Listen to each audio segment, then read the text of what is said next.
story centers around a talented pianist living in Pune who makes an unusual choice for his artistic development. He begins wearing opaque contact lenses and pretending to be visually impaired, believing this deception will sharpen his other senses and enhance his musical abilities.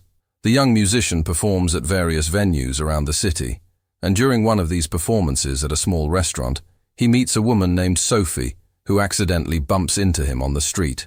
She becomes fascinated by his talent and his condition, helping him secure more performance opportunities, including a special engagement at her father's establishment. The two develop a romantic connection, as she remains completely unaware of his secret. The pianist's carefully constructed facade begins to unravel when a retired film actor notices his performance and extends an invitation to play at his apartment for a private wedding anniversary celebration. On the scheduled day, the musician arrives at the upscale residence where the actor's wife greets him at the door. A nosy neighbor happens to be watching from across the hall, and the wife, seeing an opportunity to maintain appearances, allows the supposedly visually impaired pianist inside. What the musician encounters inside completely shatters his expectations as he discovers the actor's body lying in the apartment. The situation becomes even more complicated when he realizes the wife's companion, who happens to be a police inspector, is hiding in the bathroom holding a weapon. Trapped by his own deception, the pianist has no choice but to continue playing the piano and pretending he cannot see anything, while the wife and her companion methodically clean up the scene and place the body into luggage right in front of him.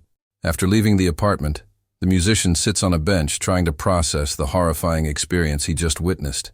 He encounters a lottery ticket vendor with a distinctive religious tattoo who insists he purchase a ticket. And he also meets an auto rickshaw driver with a film actress photo displayed in his vehicle.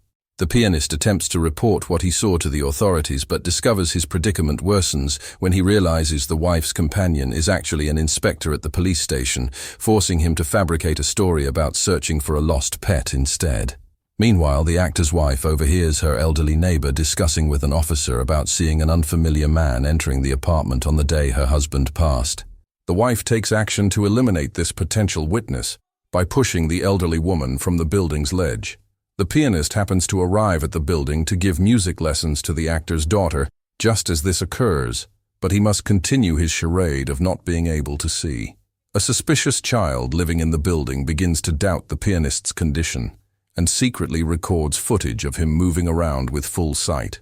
The actor's wife visits the musician's home and brings temple offerings while he prepares coffee for them both.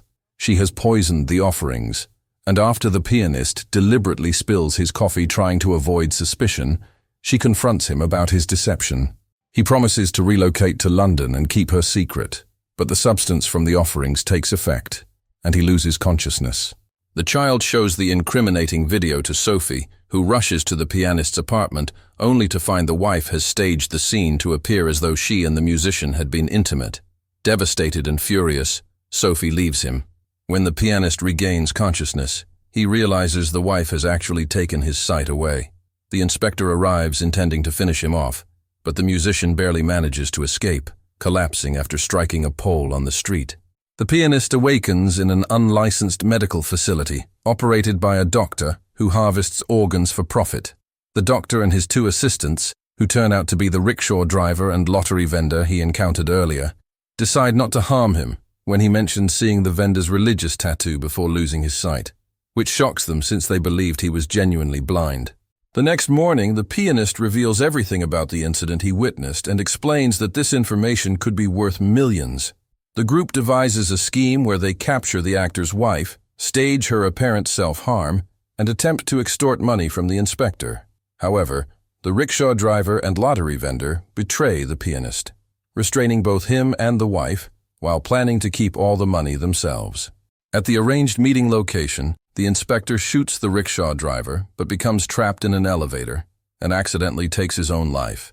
The money they were fighting over turns out to be fake. The wife helps the pianist free himself from his restraints, and he removes her blindfold in return. While he tries to find an escape route for both of them, the wife frees herself completely and attacks him. The doctor enters the scene, and after a brief struggle, he and the pianist manage to subdue the wife, secure her in the trunk of a vehicle, and drive away, During the journey, the doctor reveals that the wife has an extremely rare blood classification, and her organs could sell for enormous sums on the market. He also explains his intention to use her corneas to restore the pianist's vision. The wife regains consciousness while trapped in the trunk, and when the doctor stops the vehicle to sedate her again, she overpowers him and takes control of the steering wheel.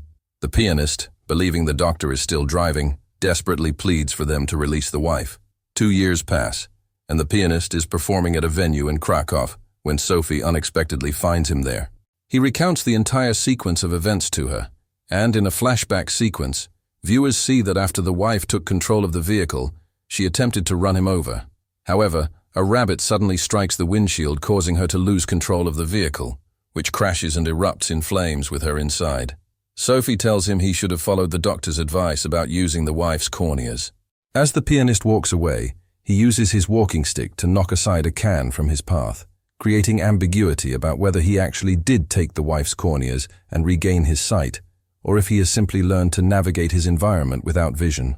This final moment leaves audiences questioning the true nature of his moral choices throughout the entire ordeal, and whether his journey through deception, witnessing terrible acts, losing his sight, and possibly regaining it through questionable means, has transformed him into someone willing to cross ethical boundaries for survival.